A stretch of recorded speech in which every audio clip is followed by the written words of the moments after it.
నీకు నేను వడ్డిస్తా. కూర మంచిగా ఉంటుందా? ఏం కూర ఉంటుందా? ఏం పని చేస్తున్నాను? ఎంత వస్తుంది? కూర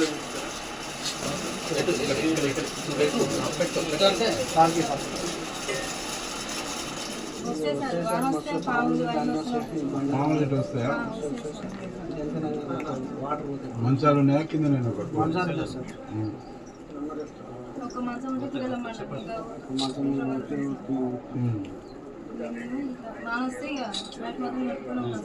మరి వండుకుంది ఆడ పెట్టుకుంటారు. మరి ఇట్లా ఉన్నది కదా కుక్కలు పిల్లులు మరి వండుకునేది తిన్నావా?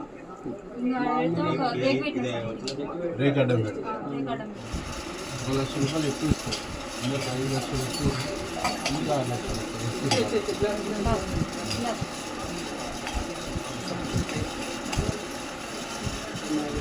రోజు కూడు పోతారా? అంటే ప్లాస్టిక్ పోతారా? వస్తే మీకు 24. ఇప్పుడు ఈ బియ్యం మంచిగా ఉన్నాయా? అప్పుడు ఇచ్చిన బియ్యం మంచిగా ఉన్నాయి? తింటారు. అంతమంది తినపోయేదా? అది ముద్ద ముద్ద అయ్యేదా? పండుగ నాడు కొనుక్కొచ్చుకునేది బయట. ఎంత కేజీ వస్తాయి? ఇంటికి వచ్చినాము. సన్న బియ్యం ఎట్లున్నాయో తింటున్నాము వీళ్ళతో కలిసి. వీళ్ళు ఏం పని చేస్తారు, వీళ్ళ కష్టాలు ఏంది, వీళ్ళ బాధలు ఏంది. ఇల్లు అట్టలతోనే కట్టుకుని ఇల్లు, ఇంకా ఇంత పేదరికంలో ఉన్నారు. కాబట్టి ఇలా కష్టాలు చూసి ఈ సన్న బియ్యంతో ఎంత తృప్తి పడుతుందో తెలుసుకొని వీళ్ళ కష్టాలు తీర్చేటువంటి ఒక ప్రయత్నం నేను, ఎంఆర్ఓ గారు, ఎంపీడీఓ గారు, market chairman, single village chairman వచ్చాము. వీళ్ళ పాపం ఇల్లు లేదు, ఇల్లు ఒకటి పెట్టిస్తాము. కాలు ఇరిగింది, కొంచెం ట్రీట్మెంట్ కూడా చేపిస్తాము. పెన్షన్ ఎంపీడీఓ గారు పెడతా ఉన్నారు. ఎంపీడీఓ గారు, ఎంఆర్ఓ గారు ఇల్లు కూడా శాంక్షన్ చేస్తూ ఉన్నారు. వీళ్ళను సెట్ చేసేటువంటి ఒక ప్రయత్నం చేస్తున్నాం. వీళ్ళకి 2 చిన్నపిల్లలు ఆ దొడ్డు బియ్యం తినలేకపోయేది. పండుగ నాడు ఏదైనా పండుగ వస్తే ఒక 5 కిలోలు 60 రూపాయలు 50 రూపాయలు పెట్టి కొనుక్కొచ్చుకునేటోళ్ళు. వీళ్ళకి నెలకి 24 కిలోలు సన్న బియ్యం వస్తున్నాయి కాబట్టి కొంచెం వీళ్ళు పిల్లలు కూడా మంచిగా తింటారు, సంతోషంగా ఉంటారు. రాజీవ్ యువ వికాసం కింద ఒక లోన్ పెడుతున్నాము. ఈయనకు యాక్సిడెంట్ అయ్యే సర్టిఫికేట్ ఉంది కాబట్టి కొత్త పెన్షన్లు వచ్చినప్పుడు పెన్షన్లు ఇందిరమ్మ ఇల్లు ఒకటి శాంక్షన్ చేస్తున్నాం. రోజు మాట్లాడుతున్నాం, రోజు తెలుసుకుంటున్నాము. ఒక అద్భుతమైనటువంటి అనుభూతి కనిపిస్తూ ఉంది. అంటే దేశంలోనే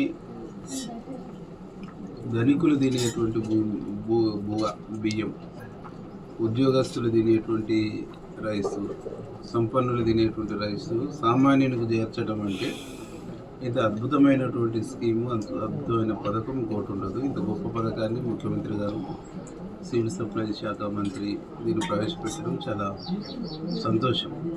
అయితే ఈ సంతోషాన్ని మేము పేదవాళ్ళతో పంచుకుంటున్నప్పుడు తినే బుక్కెడు బువ్వ కోసం, ఆ తినే బుక్కెడు బువ్వలలో ఈ తేడా ఉన్న దొడ్డు బియ్యం, సన్న బియ్యం అనేటువంటి తేడాతో ఎంత సఫర్ అయిందో అనేది మేము ప్రత్యక్షంగా కనిపిస్తుంది. సన్న బియ్యం ఇచ్చిన తర్వాత ఎంత ఆనందపడుతున్నారు అనేటువంటిది వాళ్ళలో ఆనందం కూడా రెండు చూస్తూ ఉన్నాం. బాధ చూస్తున్నాం, సన్న బియ్యముతో వాళ్ళు ఆస్వాదిస్తున్నటువంటి సంతోషాన్ని చూస్తున్నాం. ఇది చాలా గొప్ప అనుభూతి ఉంది, టేస్ట్ ఉంది. ఈ అక్క పప్పు బాగా చేసింది, చారు బాగుంది, వంకాయ కూర చేసింది, అది కూడా బాగుంది.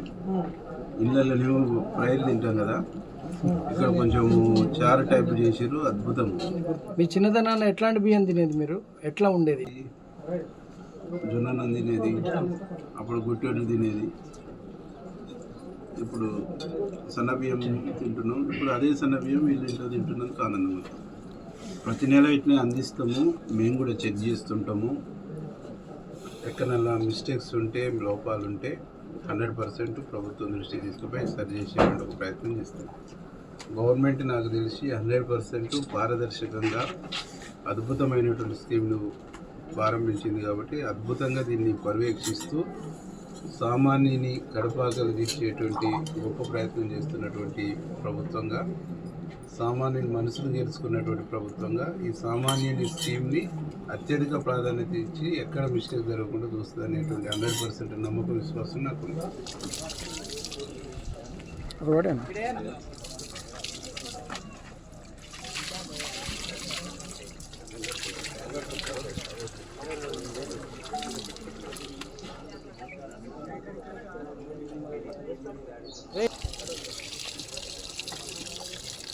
నా పేరు మమత సార్, మేకల మమత. ఏ ఊరు మీది? మాది మునిపంప సార్. మాది మునిపంపల. నాకు ఇల్లు లేదు, ఒక గుడిసె సార్. మాకు చిన్న చిన్న పిల్లలు ఏం పని చేయరు అసలు. మా ఆయన కాలిరిగింది, ఆయన ఏం పని చేయడు. ఇల్లు లేక మస్తు బాధపడుతున్నాం. ఇంకా సార్ మా ఇంటికి వచ్చిండు, అన్నం తిన్నాడు, మంచిగా ఇల్లు ఇస్తా అన్నాడు. మా బాధలన్నీ నడుచుకుండు, ఇల్లు ఇస్తా అన్నాడు. మళ్ళీ మా ఆయన గిన కొంచెం ఇస్తా అన్నాడు. ఇంకా అన్నం గిన తిన్నాడు సార్, మంచిగా పప్పు కూర వండినా, వంకాయ కూర వండినా, చారు చేసిన తిన్నాడు. మా ఇంటినే కూర్చొని తిన్నాడు, మాతోటి కూర్చొని తిన్నాడు, మంచిగా అన్నాడు. రాలేదు సార్, అసలు తినడం కాదు, మా ఇంటికే కూడా రాలేదు సార్. రోడ్డు మీద కూడా ఎవ్వరు రాలేదు, ఇంతవరకు అయింది. రాలే, ఈసారి వచ్చిండు, మాతో అన్నం తిన్నాడు, మాతో మంచిగా మాట్లాడిండు, మా ఇంట్లోకి వచ్చిండు, చూసిండు, మా బాధలు అడుచుకుండు. గతంలో దొడ్డి బియ్యం ఇచ్చేసారు, ఇప్పుడు సన్న బియ్యం ఇచ్చిన సార్ మా జన్మ ధన్యమైంది సార్. మాకు చాలా సంతోషకరం అనిపిస్తుంది సార్. కాలేజీలు ఎందుకు పింఛన్ ఇప్పిస్తున్నాడు, నాకు అది ఇల్లు పెట్టిస్తున్నాడు సార్. అట్నే మన లోన్స్ కూడా ఇప్పిస్తున్నాడు సార్. అన్ని హామీలు ఇచ్చాడు సార్. సంతోషం అనిపిస్తుంది సార్. మా ఇంట్లో కూర్చొని అన్నం